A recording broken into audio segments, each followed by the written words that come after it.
Audio Jungle.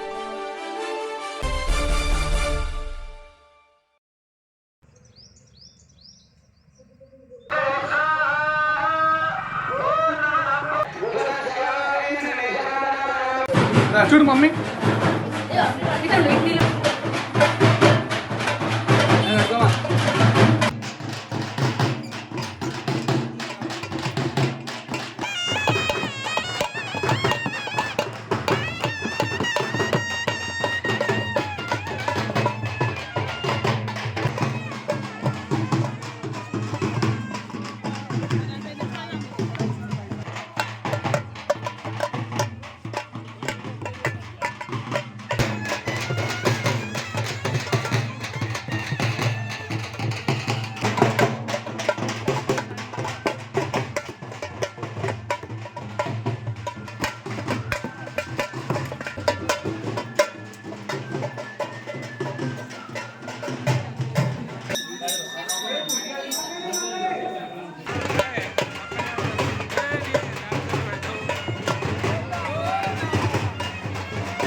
సేనేశాయ నమః శోభనాంగాయ నమః ప్రదేశలో రాహుల్య కృష్ణహస్తాయ ప్రేమదేశే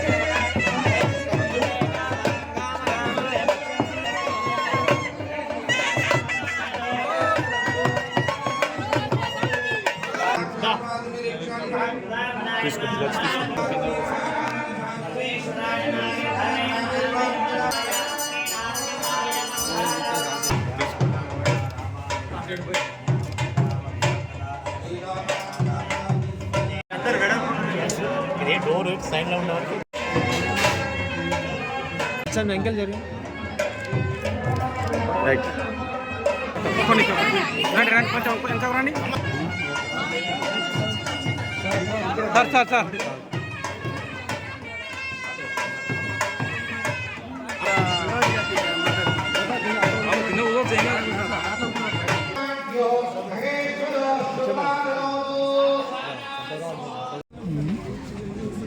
పర్లేదు నువ్వు ఒక పని చేయి, టెంపుల్కి వచ్చి ఇక్కడ ఒక కళ్యాణ మండపము మధ్యలో అసంపూర్తి ఎంపీ ఇచ్చినప్పుడు ఉన్న పరిస్థితి వచ్చి చైర్మన్ లోకల్ ఈ మార్కెట్ చైర్మన్ దాని తర్వాత సర్పంచ్లు అందరూ కలిసి ఒకసారి వాళ్ళతో విజిట్ చేసి ఆ టెంపుల్ కళ్యాణ మండపంకు కావాల్సిన పంచాయతీరాజ్ ఏం తెచ్చుకోబడి ఎస్టిమేషన్ వేసి ఇచ్చి ఆ ఎస్టిమేషన్ కాపీ స్వయంగా నువ్వే నాకు అప్పచెప్పాలి. నెంబర్ 1. నెంబర్ 2, ఈ ల్యాండ్ కొంత సర్వే చేసి వీళ్ళు ఏదో సూచన చేస్తూ ఉన్నారు, దానికి సంబంధించిన కొంత ల్యాండ్ దేవాలయం ఎవరి వ్యక్తిగతం కాదు, అది గవర్నమెంట్ ల్యాండ్ అయితే దానికి అలైనేషన్ లేకపోతే దానికి హ్యాండ్ ఓవర్ అడ్వాన్స్ పొజిషన్ ఇచ్చడం దానికి సంబంధించిన కార్యక్రమాలు కూడా చేయండి దేవాలయం సంబంధించి. సర్వే గారితో డిమాండ్ చేసి వీళ్ళు చెప్పేది విని పరిశీలన చేసుకోండి. ఈ కళ్యాణ భూమి సంబంధించిన పూర్తికి స్థానికులు వీళ్ళందరూ మీరు వస్తే దాన్ని మీరు ఒకసారి చూస్తారు. ఏ పంచాయతీరాజ్ తీసుకురా ల్యాండ్ కొరకు సర్వేర్ తీసుకొని విజిట్ చేసి బై మండే ఈవినింగ్ నాకు ఆ పేపర్లు ఇవ్వాలి. నమస్కారం.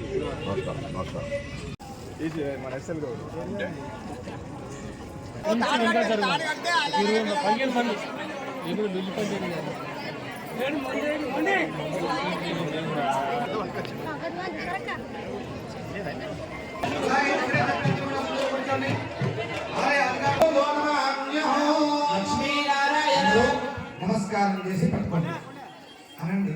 ఆపదామ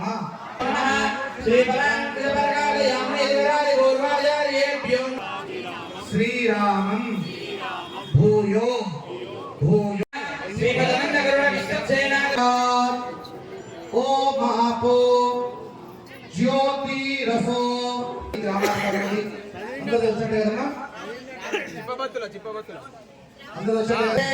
భరతఖండే శకాబ్దే మేరో దక్షిణ వీర్య విజయ కళ అవాప్తి పూర్వకం లక్ష్మీ నారసింహ స్వామినః एवं सीता लक्ष्मण हनुमतु समेत श्री पुंडरीकाक्षाय नमः आनो विस्मक्षेन ध्यात्वा श्रीमान सूत्रमणि नादोगा ओम तत्पुरुषाय विद्महे वेत्रहस्ताय धीमहि अनक्षत्रं नयने यावदत्र सूर्यो रक्षेत् ओम नमो भगवते अनंताय श्रीविजयाय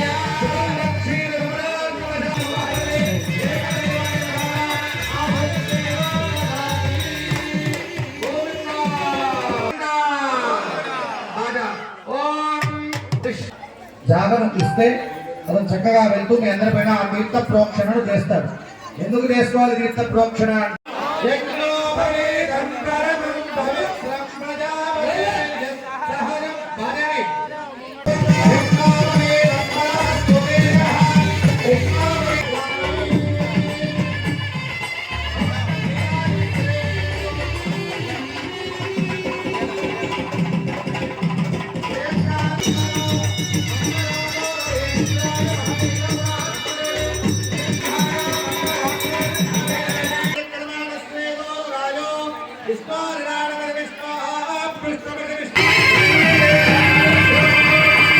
తీసుకుని వస్తే వారు పుస్తకాలను సమర్పించవచ్చు.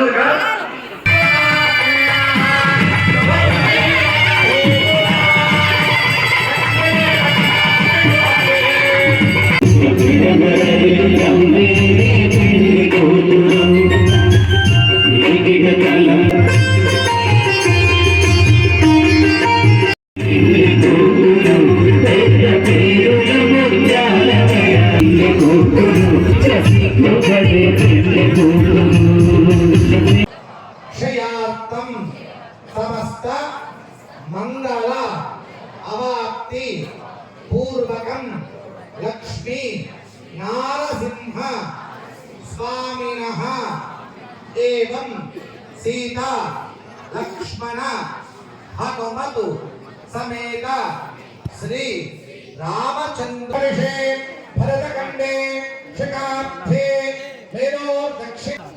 అలాగే ఆలయాధికారులు ఉంది, గ్రామాధికారులు ఉంది, అందరూ తెలిసినట్టే కదమ్మా. నమస్తే మధురవైన్యే నమస్తే పద్మనేత్రాయ నమస్తే దిక్కుగారు ఉగ్రం వీరం మహావిష్ణుం జలంతం సర్వతోముఖం నరసింహ భీషణం పద్మ ముత్యమూర్తి నమగానే ఈ లక్ష్మీ ఆచరణం ఈ ప్రాంతం అంతా ప్రజల మీద ఉండి మంచి సమృద్ధి వర్షాలతోటి సుఖ సంతోషాలతోటి ప్రజలు ఆయురారోగ్యాలతో ఉండాలని భగవంతుడు ప్రార్థిస్తా ఉన్నా. నేను పార్లమెంటు సభ్యుడిగా ఉన్నప్పుడు ఈ క్షేత్రానికి అనేక సందర్భాలు వచ్చిన తెలంగాణ రాష్ట్రం రావాలని కోరుకునే సందర్భంలో వచ్చినాం. తెలంగాణ రాష్ట్రం వచ్చిన తర్వాత కూడా అనేక సందర్భాలు వచ్చిన ఇప్పుడు తిరిగి ప్రజాపాలన 2 సంవత్సరాల క్రితం ఏర్పడ్డ తర్వాత నూతనంగా ఎన్నికైన ఎమ్మెల్యే గారు, చైర్మన్ గారు, స్థానిక నాయకత్వం అంతా కూడా ఇక్కడ కొంత దాతలతోటి దేవాలయ అభివృద్ధి చేస్తూ ఉన్నారు. ఆనాడు నేను పార్లమెంట్ సభ్యుడిగా ఉన్నప్పుడు ప్రారంభించిన కళ్యాణ మండపం సంబంధించి పెండింగ్లో ఉంది. చైర్మన్ గారు కోరినట్టుగా తప్పకుండా స్థానిక శాసనసభ్యుల సహకారంతో పూర్తి చేసే బాధ్యత నాది అనే మాట మనం చేస్తాం. ఏ నిధుల నుంచైనా పర్వాలేదు, అది కళ్యాణ మండపాన్ని పూర్తి చేసి ప్రజలకు వినియోగించే రీతిలో తీసుకొస్తాం. అదేవిధంగా స్థలంకు సంబంధించిన అంశం మీద చెప్పినారు. నేను ఎంఆర్ఓ గారు ఇప్పుడే చెప్తాను. తప్పకుండా స్థలానికి సంబంధించి దేవాదాయ శాఖకి ఎంతైతే ఉందో అంత దేవాలయ భవిష్యత్ అవసరాల కొరకు, ప్రజల అవసరాల కొరకు ఇచ్చే విధంగా తగిన చర్యలు తీసుకోవడం జరుగుతుంది. ఈ దేవాలయ అభివృద్ధికి సహకరించిన అందరికీ ధన్యవాదాలు. మనందరికీ కూడా ఎప్పుడు కూడా ఆ లక్ష్మీనరసింహ ఆశీర్వచనం అటు నాంపల్లి గుట్ట కావచ్చు, అటు ధరంపూరి కావచ్చు, ఇక్కడ ఇది కావచ్చు, ఈ విధంగా అన్ని అటు వేములవాడ రాజన్న, కోటవాడ రాజన్న, ఈ విధంగా మనందరికీ కూడా అనేక దేవాలయాల ఆశీర్వచనంతో ఈ ప్రాంతం అంతా కూడా రైతాంగం మంచి సుఖ సంతోషాలతో ప్రజలందరూ కూడా ఆయురారోగ్యాలతో మంచి విజయాలు కలిగి ఉండాలని కోరుకుంటూ భగవంతుని ఎంతో అదృష్టమైన రోజు. ఎందుకంటే ఈరోజు కళ్యాణం రోజు మాకు రాష్ట్ర రవాణా శాఖ మంత్రి పొన్ను ప్రభు గారు వచ్చారంటే మా దేవునికే దర్శనం ఇచ్చినట్టు అనుకుంటాను. ఒకటి ఎందుకంటే మాకు ఒక 2-3 ప్రాబ్లాలు ఉన్నాయి. ఇప్పుడు ఈ 2-3 సంవత్సరాల నుంచే మాకు ఇక్కడ డెవలప్ అవుతుంది. ఒకటి కళ్యాణ మండపం ఒక 10 సంవత్సరాలు అవుతుంది. మా సార్ వచ్చి అప్పుడు ఇనాగ్రేట్ చేసారు, ఒక మధ్యలో పెండింగ్ అయింది. ఒక 30 లక్షలు అయితే మా కళ్యాణ మండపం పూర్తి అవుతుంది. ఇవాళ మాకు లండను ఎన్ఆర్ఐ సంపద కృష్ణ వాళ్ళ నాన్న పేరు గోవిందరావు జ్ఞాపకార్థం 25 లక్షలతోటి రాజగోపురం నిర్మించారు. వారికి కూడా ప్రత్యేక ధన్యవాదాలు. ఒక్కొక్క దాత ఒక్కొక్క రకంగా మనం చేస్తున్నారు. ఒక దాతకు 5 లక్షలు పెట్టి మనకు యాగశాల నిర్మించారు. తర్వాత కంపౌండ్ వాళ్ళు కూడా మనకు 60-70 లక్షలతోటి మొత్తం అందరి దాతలతోటి మన శాసనసభ్యులు పవంపల్లి సత్యనారాయణ ఆధ్వర్యంలో కూడా మనకు ఇవాళ కంపౌండ్ వాళ్ళు కూడా మనకు అయింది. సార్కి ఒక్కటే వినియోగం చేసేది, ఒకటి కళ్యాణ భవనం, 2 ఒకప్పుడు ఈ గుట్ట చుట్టూ మాకు 20 ఎకరాల ల్యాండ్ ఉండే, ఇప్పుడు మొత్తం కబ్జా చేసి మొత్తం దగ్గరికి వచ్చింది. ఎవరు కూడా కొంచెం అధికారులు దృష్టిలో పెడతలేరు. మా ఆమెను కొంచెం దృష్టి పెట్టి కొంచెం ఈ ల్యాండ్ కూడా వస్తే కూడా బాగుంటుందని కోరుకుంటూ